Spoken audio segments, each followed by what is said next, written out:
Town and I've got Table Mountain behind me. As I speak, the Special Olympic athletes are landing and some of them have never been on a plane before, let alone at the FIFA World Cup. They're the Celebrity 16, Special Olympic athletes from around the globe, out to show the world that people with intellectual disabilities have some fantastic talents. These footballers were chosen to fly to South Africa during the 2010 FIFA World Cup and play alongside world football legends and celebrities. The match, the Special Olympics Unity Cup, presented by Coca-Cola. The fact that FIFA allowed the Unity Cup to be played during the World Cup is huge. It attracts a television audience of billions. Special Olympics was started by Eunice Kennedy Shriver in 1962. Today, it represents more than 3 million athletes.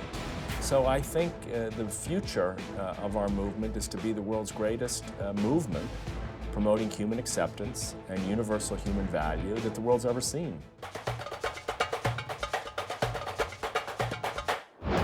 The 16 Special Olympic athletes have flown from all over the world to Cape Town. This country has a strong human rights legacy. South Africa's already battled racism. This time around, the call is for the rights of people with disabilities. Even South Africa's president, Jacob Zuma, is playing in the Unity Cup. Soccer, being the bigger kind of sport, is an important instrument, really, to bring this to the society. So I think it was very visionary. New Zealand's very own Mark Liggins has just landed into the country along with Steve Sumner. Hope he got a good rest on the plane because we want him nice and fresh for the game. During his flight, Mark got some tips from former All Whites captain Steve Sumner, who's one of the celebrity players. So I'm going to make them and he's going to score them. Score the goals, yep. That'll be good. His young legs. Good boys, come on. How about that?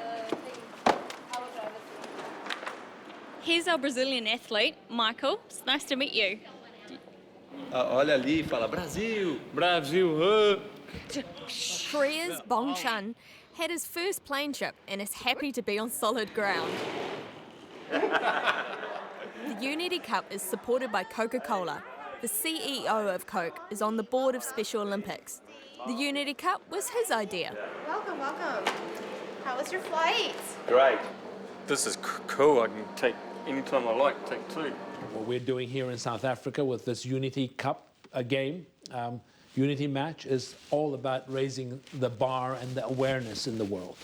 And I think when you do raise the awareness, it's like magic. It kind of permeates across society, across communities. Inclusion equals always smiles, and I love that. Matt Millett flew in from Boston, USA. He's sprucing up for the dinner being held to honour the athletes.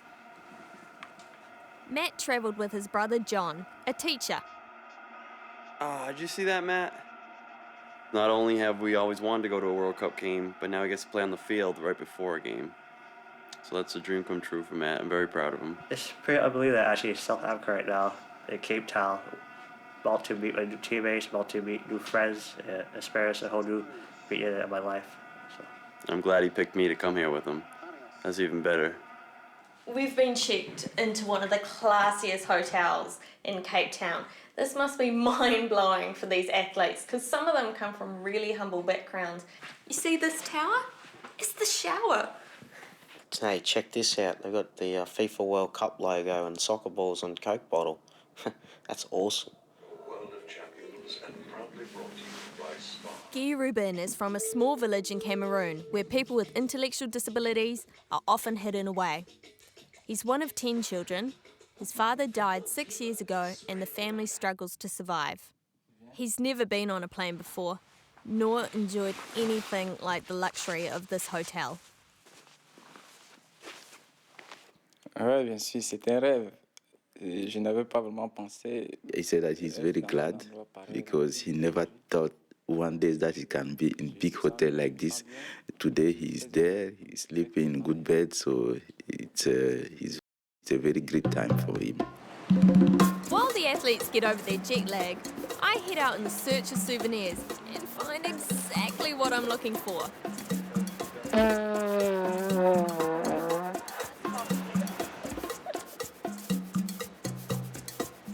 Actually, there's no time for jet lag. The athletes are up early, preparing for their one and only training run before the Unity Cup. Because it's being played alongside the World Cup, even the celebrities are nervous. Many haven't played for a few years. And here they are, absolutely brand spanking new. Never been worn before, look at that. And the good thing is, they're my size. I've got new boots too. What else you got tucked in your suitcase? Well, I haven't really. I know you okay. I was given this before I left. It's a knee bandage. I don't know that I'll need it, but I'm sure I won't. But my wife said you just may, so here it is. I've heard that Steve and Desiree have decided to wear new boots. If I were you guys, I wouldn't wear your new boots, but it's up to you guys. No, I think they said you should wear new boots, especially ones that make you quicker than you really are, and that's these.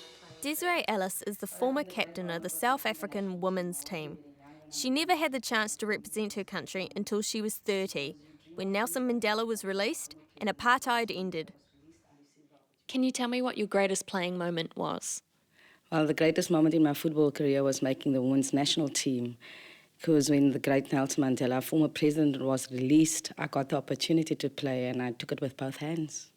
Why was it that you were unable to play? I wasn't fortunate enough because of apartheid, and we weren't fortunate to play in any international competition. So for me, it was just a dream. When you look at the history of South Africa and what they've gone through, and when you look at the accomplishments that's been realized in the past 20 years, I mean, this is the perfect place to have our first Unity Cup, signifying, overcoming all kinds of issues and promoting inclusion, and it's a great stage. So we're all waiting in the hotel corridor because there's so many security checks going on. That's the kind of thing that happens when you've got a president who's going to play with the game. So lunch has been canned today and we're all going to eat on the bus. Can you tell me how sacred a pitch is before a game? Yeah, I'm absolutely amazed that FIFA are allowing us to play the Unity Cup before the quarter-final Argentina and Germany. I'm absolutely stunned. I've never known it before, and so it's a real winner for the Special Olympics organisation that they managed to get on there, and for the players themselves. And I'm talking now about the World Cup players.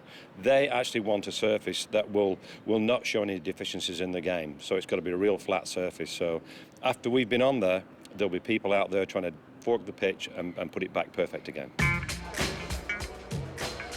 Yeah, I have to be honest. I'm anxious. My skills on the pitch are not at the level of everybody else's.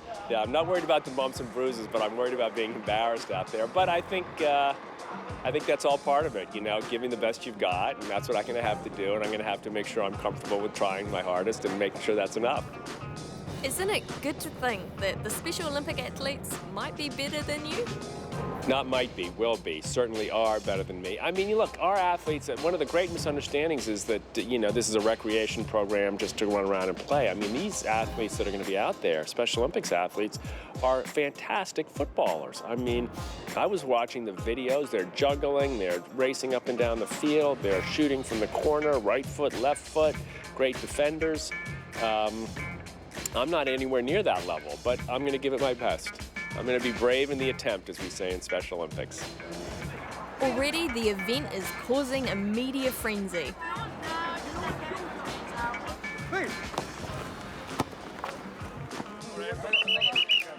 Media, thank you. Hey, let us train, please. Go on, off you go.